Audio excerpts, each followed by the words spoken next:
Mari kita mulai, kita buka ibadah.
Kami hadir ingin memuji, menyembah Tuhan dan ingin menyanyi, menari, bahkan melompat-lompat demi nama Kristus Yesus.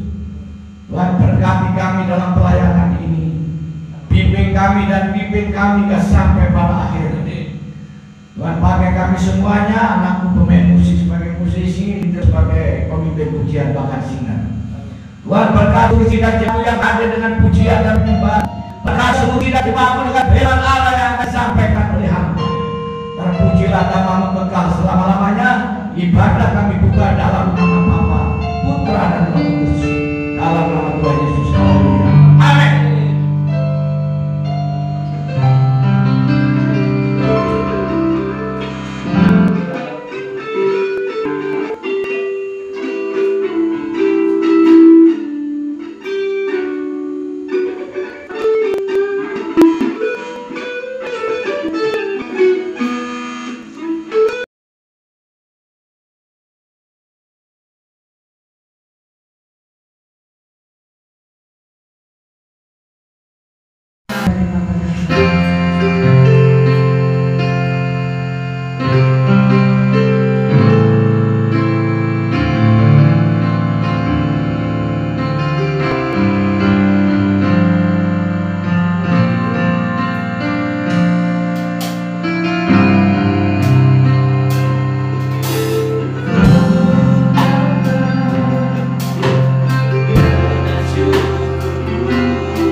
hari bahkan melompat-lompat demi nama Tuhan. Ini saatnya kembali kami akan merenungkan firman-Mu, kami akan menjamu, kami akan menunjukkan makanan yang kudus. Biarlah firman-Mu ini menjadi bagian yang sangat penting untuk memberikan makanan dan minuman secara mutlak, secara yang bergizi, menyenangkan, mengenyangkan, bahkan mendatangkan kesehatan secara jasmani dan rohani. Terima kasih Bapa, kami sambut kebenaran-Mu demi nama Kristus Yesus Tuhan Allah kami. Haleluya. Amin. Shalom. Damai sejahtera bersama Yesus Kristus Allah kita. Haleluya. Ini sudah menginjak tahun baru, tahun 2025. Kita orang-orang yang percaya kembali kepada firman Allah untuk beradaptasi dengan firman.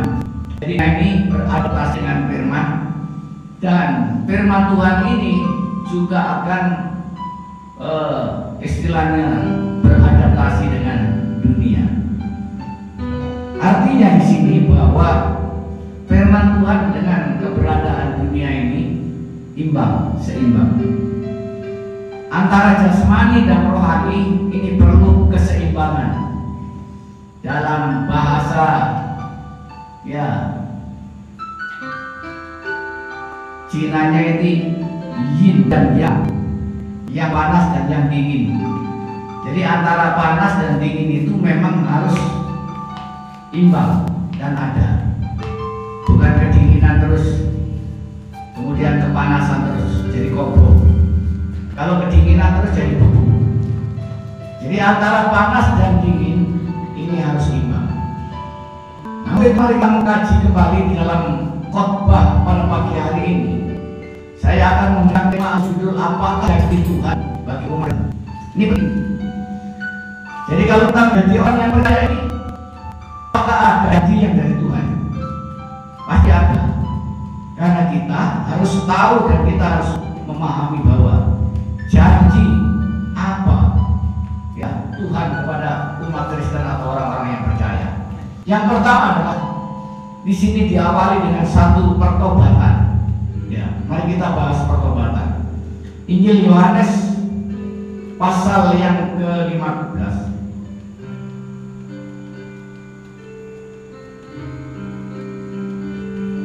Injil Yohanes kita baca pasal yang ke-15.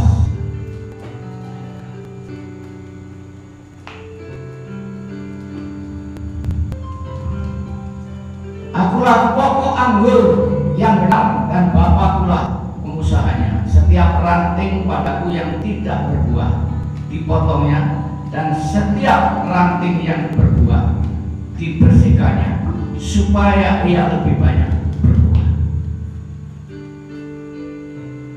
Jadi berbicara tentang pertobatan secara rohani ini adalah menggambarkan anggur. Sebuah pohon anggur adalah lambang kehidupan umat manusia.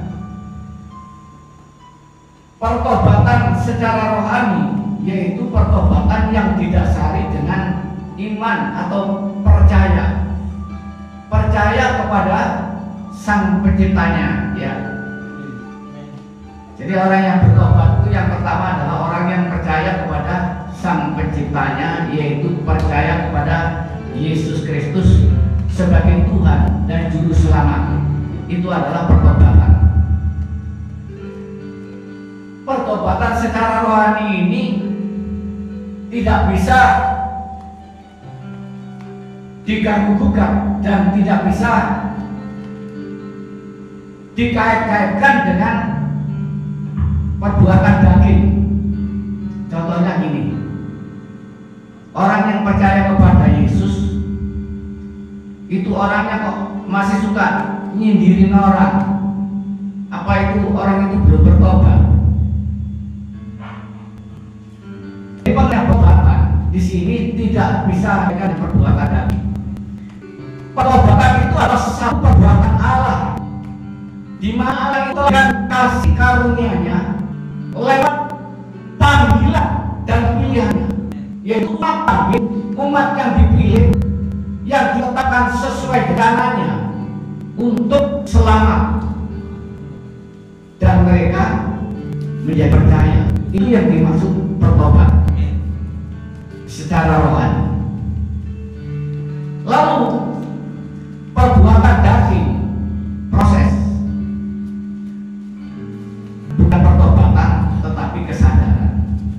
Jadi kesadaran yang dimiliki seorang varian, ada relatif lama, ada relatif cepat, tergantung ini ya penerimaannya, kebenarannya di dalam Alkitab. Semakin orang memahami kebenaran dan banyak menerima kebenaran yang dari firman, dari Alkitab, maka kesadaran itu akan lebih cepat lagi orang untuk bisa kembali kepada ya perbuatan yang salah.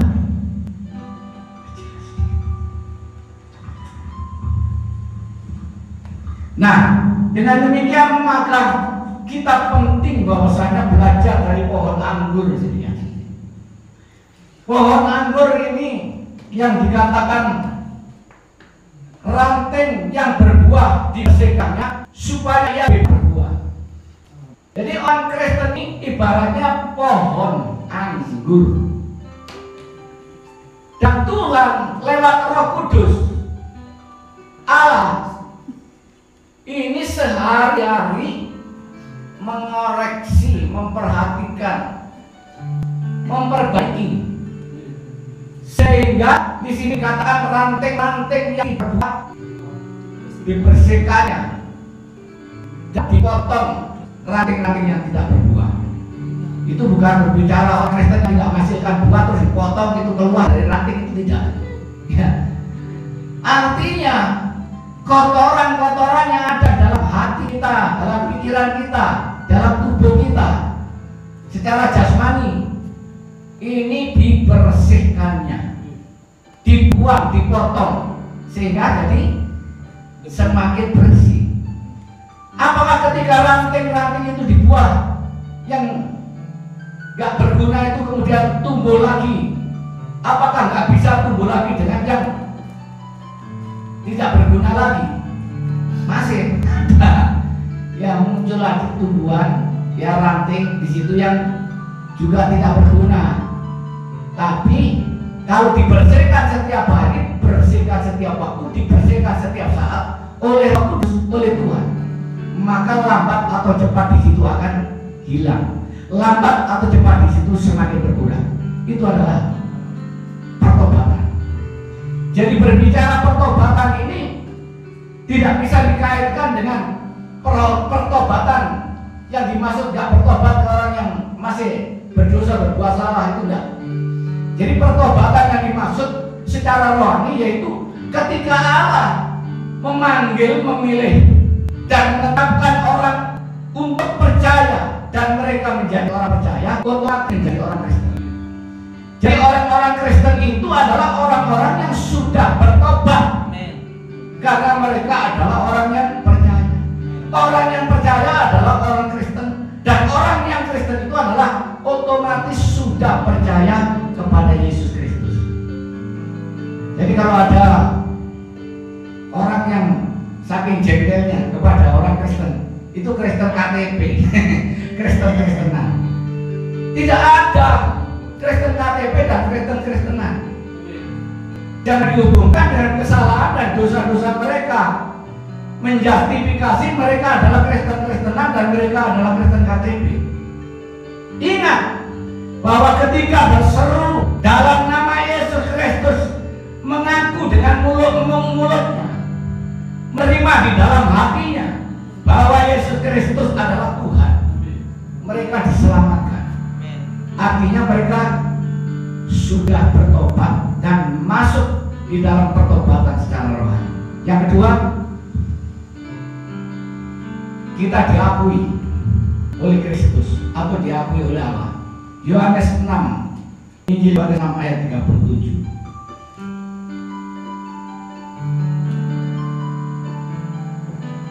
Bisa dibacakan, boleh langsung berdiri. Injil Yohanes pasal 6 ayat yang ke-37.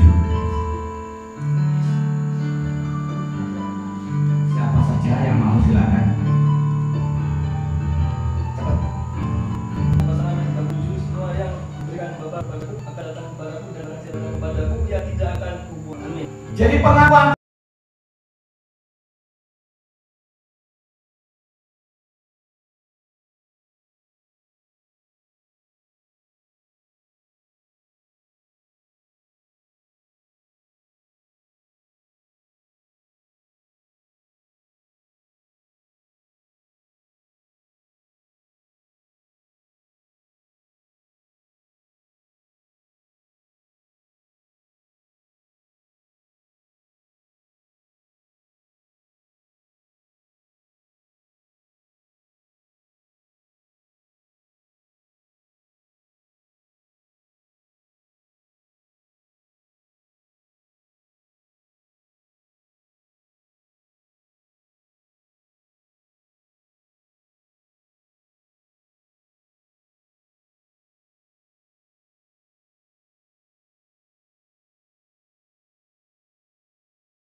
secara rohani bahwa setiap orang yang dipanggil, dipilih, ditetapkan sesuai dengan rencananya itu adalah orang yang bertobat. Orang yang bertobat secara rohani yaitu sudah menerima Yesus Kristus sebagai Tuhan. Amin.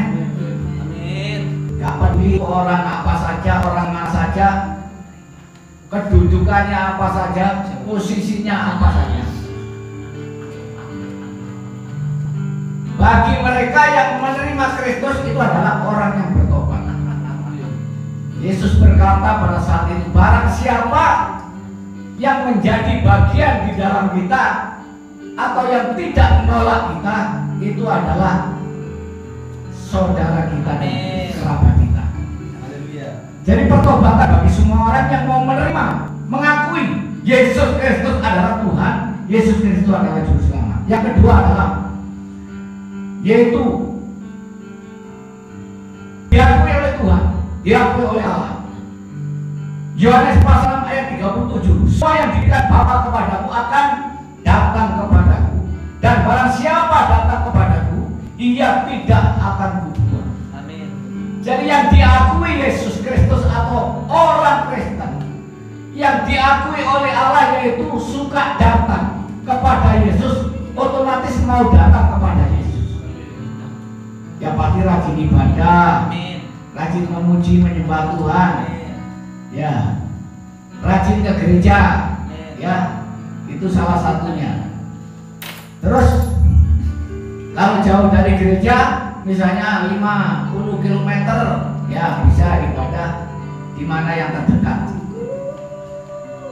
Gereja itu adalah orang-orang Kristen. Jadi di mana ada orang Kristen, di situ adalah gereja.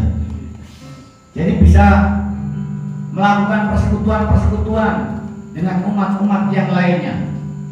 Apa itu umat Katolik, apa itu umat Protestan, apa itu Pentakosta, apa itu gereja-gereja Advent dan lain sebagainya.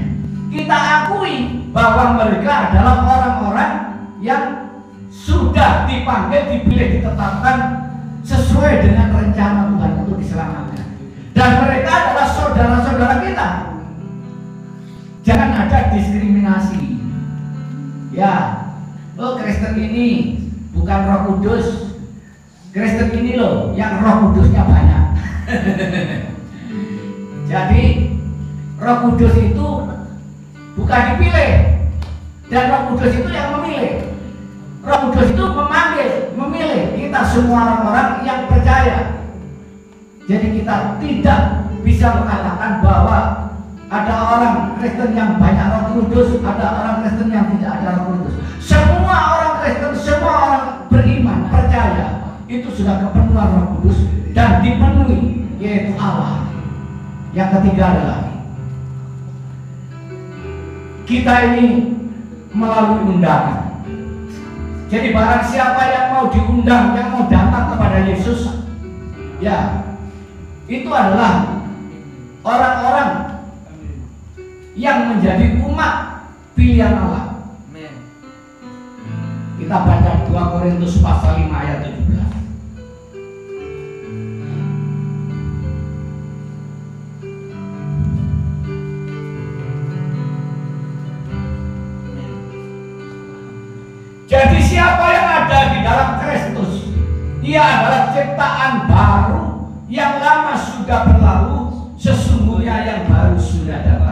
Amin. Amin. Jadi orang yang sudah di dalam Kristus itu adalah ciptaan, diciptakan baru. Yang lama sudah dihapus, dan yang baru sudah datang. Artinya di sini tidak ada orang-orang Kristen yang tertinggal, karena semua yang percaya kepada Yesus itu adalah diciptakan baru, bukan yang lama lagi.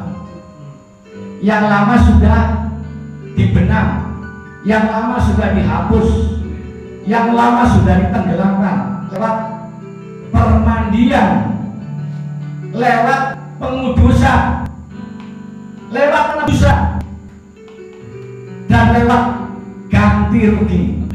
Apa ganti rugi? Bayar. Harganya dilunasi. Jadi kalau ada kerugian di sini, ada yang melunasi, senang enggak? Senang. Saya pernah punya kerugian hampir 500 juta pada saat itu. Tetapi di sini begitu baiknya bos saya pada saat itu, pimpinan pusat, udah ini hapus, dihapuskan. Jadi sudah tidak ada hutang lagi. Demikianlah keberadaannya orang-orang percaya yang sudah diciptakan baru, dan yang lama sudah hilang, yang baru itu sudah datang, yaitu Yesus Kristus yang ada di dalam hati, Roh Kudus yang ada di dalam hati, dan Bapa yang letak di dalam hidup kita. Kemudian yang keempat, yang kelima,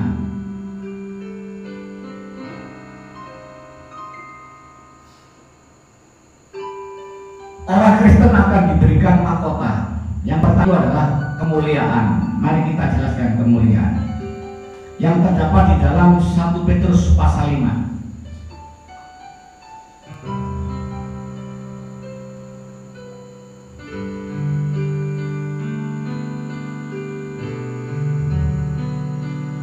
Satu Petrus pasal yang kelima, ayat yang ke-4.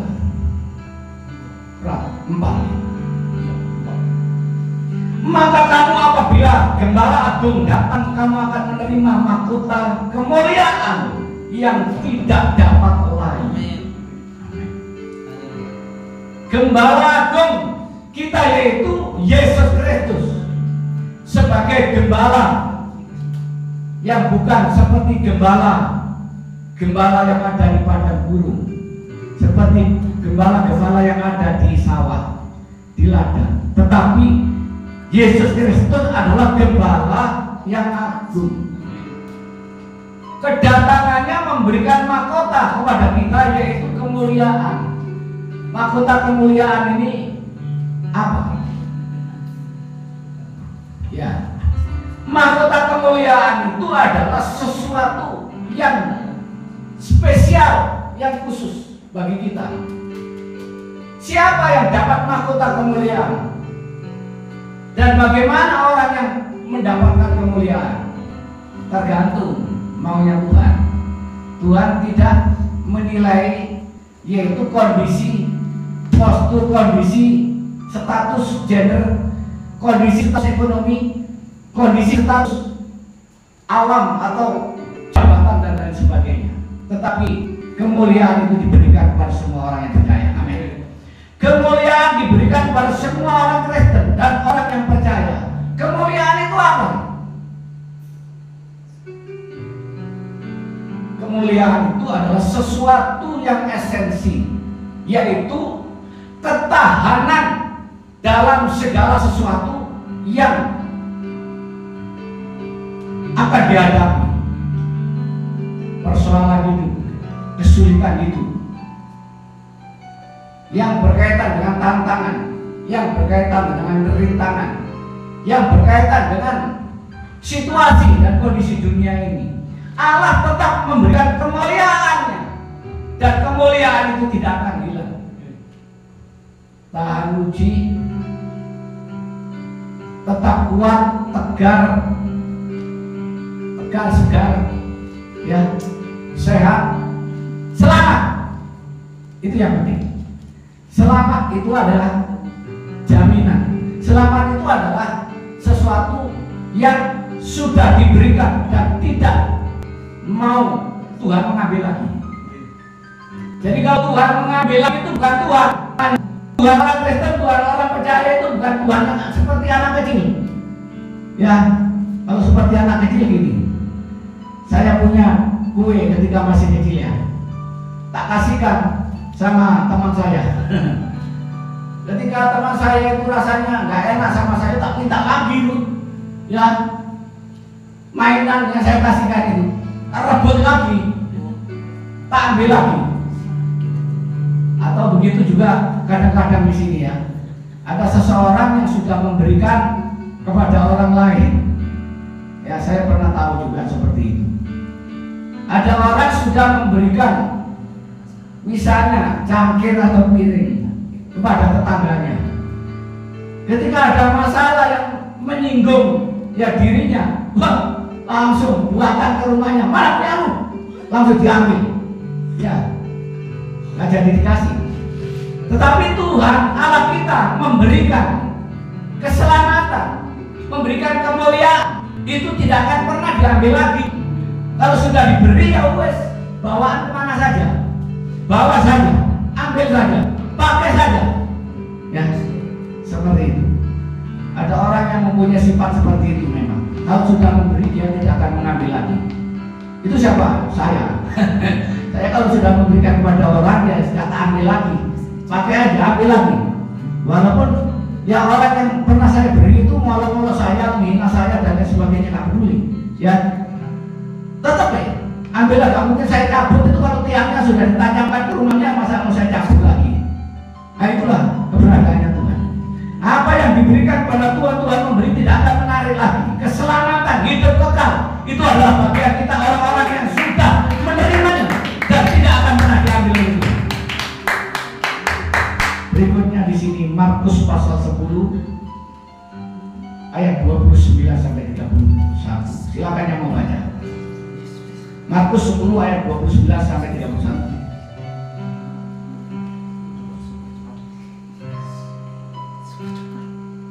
Tidak ada? Saya bacakan. Jawab Yesus, aku berkata kepadamu, sesungguhnya setiap orang yang karena aku dan karena Injil meninggalkan rumahnya, saudaranya laki-laki atau saudaranya perempuan, ibunya atau bapaknya, anaknya atau ladangnya, sekarang pada masa itu juga akan menerima kembali 100 kali lipat untuk saudara laki-laki, saudara perempuan, ibu, anak-anak dan ladang, sekalipun disertai berbagai-bagai penganiayaan, dan pada zaman yang akan datang ia akan menerima hidup yang kekal. Jadi yang keempat ini adalah hidup yang kekal diberikan kepada orang-orang yang percaya. Dijelaskan orang yang siap untuk meninggalkan bapak ibunya, meninggalkan saudara-saudaranya laki-laki dan perempuan, itu artinya bukan meninggalkan terus gak mau tahu dengan bapak ibunya, bukan seperti itu artinya. Apa itu? Dia ikhlas untuk menerima Kristus Yesus sebagai Tuhan. Otomatis dengan sepenuhnya dia tinggalkan semua secara mutlak. Amin. Dan tidak ada sedikit pun di situ yang tersisa. Pengertiannya bahwa orang-orang Kristen, orang-orang yang beriman itu sepenuhnya iman itu tertanam, tertancap, dan kemudian menjadi hidup dan tumbuh serta berkembang serta berbuah. Maka orang itu akan menerima 100 kali lipat. Itu artinya segalanya yang dari Tuhan. Jadi Tuhan itu memberikan kepada kita adalah bukan 1, 2, 3, 4, 5, 6 macam, tetapi semuanya, segalanya diberikan kepada kita orang-orang Kristen, orang-orang yang percaya. Karena itu menjadi hak dan menjadi kebutuhan dan keperluan bagi orang-orang Kristen. Buka toko, buka kebunan, buka pedang, dan semuanya boleh dilakukan, boleh dikerjakan oleh orang-orang Kristen, dan ia akan mendapatkan berkatnya dan dia akan memperoleh segalanya. Jadi apa yang diminta di dalam Bapakku, maka Bapakku akan mendengar dan Bapak akan menerima. Yesus mengatakan bahwa apa yang diminta oleh Yesus bagi kita itu adalah Bapa mendengar dan Bapa pasti akan mengabulkan. Jadi mintalah, maka Tuhan akan memberi. Dan mencarilah, bekerjalah, maka kita akan mendapatkan hasil. Ketuk pintu, rawat terus pekerjaannya, rawat terus pertaniannya, rawat terus peternakannya, maka di sini akan terbuka. Apa terbuka? Pintu terbuka bagi orang-orang yang mau terus di situ merawat usahanya, merawat pekerjaannya, merawat pelayanannya. Amin. Jadi di situ Tuhan membukakan semua berkat kelihatan dan terang benderang ketika kita mau merawat diri, boleh merawat diri. Jadi kita jaga kesehatan kita, jaga di situ kebersihan kita, jaga di situ kebersihan secara tubuh jasmani, itu merawat. Usaha kita pelihara, kita bina, kita rawat. Peternakan kita rawat, kita bina, ya, supaya kita di sini melihat keberhasilan, melihat keberuntungan. Berikut, hampir yang terakhir. Tadi apa? Mahkota kebenaran sekarang. Tadi mahkota kehidupan, dan sekarang mahkota kebenaran. Tuhan akan memberikan mahkota kebenaran.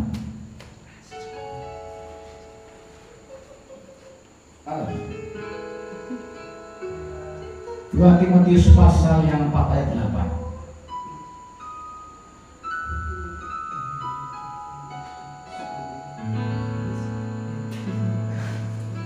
Sekarang telah tersedia bagiku mahkota kebenaran yang akan dikaruniakan kepadaku oleh Tuhan, Hakim yang adil pada harinya, tetapi bukan hanya kepadaku, melainkan juga kepada semua orang yang merindukan kedatangannya. Amin. Sekarang ini yang akan datang bukan sekarang, kemarin bukan sekarang, tetapi sekarang ya sekarang. Kalau kita di sini besok tetap sekarang, kalau kita lusa tetap sekarang. Karena sekarang ini ditulis sejak 2000 tahun yang lalu. Sekarang telah tersedia bagiku mahkota kebenaran yang akan dikaruniakan kepadaku oleh Tuhan. Pas mahkota kebenaran. Apa sih mahkota kebenaran? Kebenaran itu kan kesucian. Kesucian itu kan kekudusan. Ya, kalau orang yang benar itu kan orang yang suci. Orang yang suci itu adalah orang yang kudus. Benar kan? Kebenaran itu diberikan kepada orang yang percaya, kepada orang yang beriman. Kenapa? Karena memang sudah menjadi hak dan miliknya orang-orang yang beriman ini, tidak mau yaitu terlibat dengan apa yang salah, tidak mau terlibat apa yang tidak benar. Itu bukan karena apa? Potensi kita bukan, kemampuan kita bukan. Kalau kita bisa melakukan apa yang baik, apa yang benar, itu bukan potensi kita, tetapi potensi Roh Kudus, potensi Allah, potensi Bapa yang diberikan kepada kita untuk menjadi kita kudus. Jadi setelah kita bertobat terima Yesus Kristus, itu otomatis benar, sudah kudus dan sudah benar.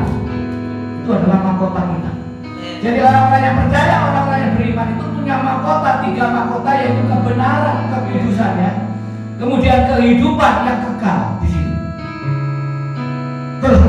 kemuliaan. Kemuliaan diberikan kepada kita, orang-orang yang percaya. Nah, dengan demikian maka kita orang-orang yang sudah dimuliakan, yang sudah dikenakan, sudah dikuduskan oleh darah Kristus yang telah terpaku di kayu salib. Itulah kebenarannya. Amin. Amin.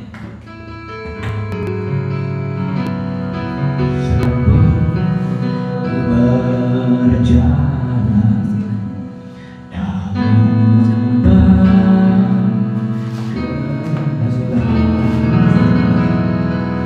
namun tanganmu selalu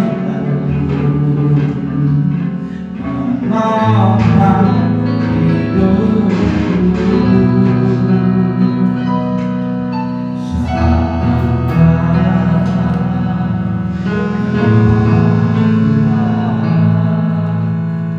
hadir di sisimu.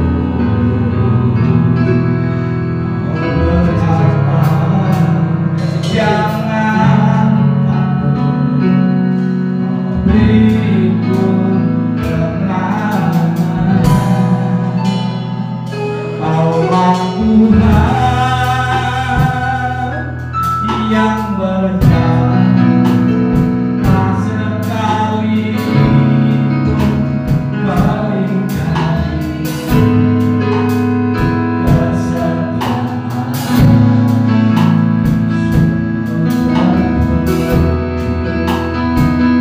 Di sepanjang hidupku untuk selamanya ku kan setia melayani, mengasihi tiada sepertimu.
Saudara yang mengasihi, mari kita mengangkat roti di tangan kita.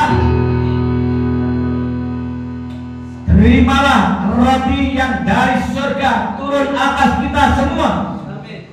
Roti ini adalah lambang tubuh Kristus yang sudah dipecah-pecah bagi kita. Dan apabila kita makan roti ini, maka kita akan mengingat kematiannya di kayu salib. Roti ini adalah dagingku, roti ini adalah tubuh. Terima menjadi makanan, maka kau akan menjadi hidup kekal selama-lamanya. Kita terima, kita makan dalam nama Yesus.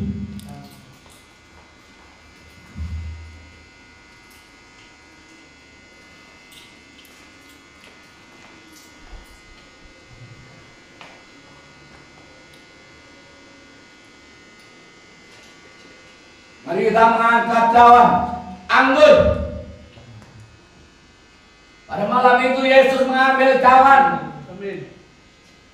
dan membagi-bagikan anggur. Dia berkata, inilah anggur lambang darahku, darah yang tertumpah di kayu salib. Kita minum Anggur ini sebagai lambang untuk mengingat kematian Yesus di kayu salib. Dalam nama Yesus.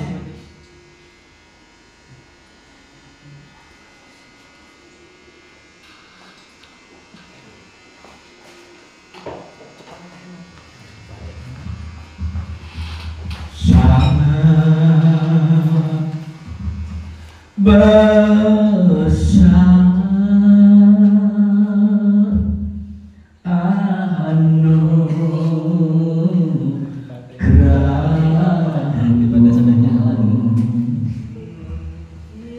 yang beri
Sendiri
menyambut berkat dari Allah Bapa, Putra dan Roh Kudus dalam nama Tuhan Yesus. Diberkatilah engkau hari ini, esok, lusa sampai selama-lamanya. Terimalah berkat jasmani dan rohani. Terimalah semua hidup yang kekal selama-lamanya. Yang percaya diberkati, mari kita sama katakan amin.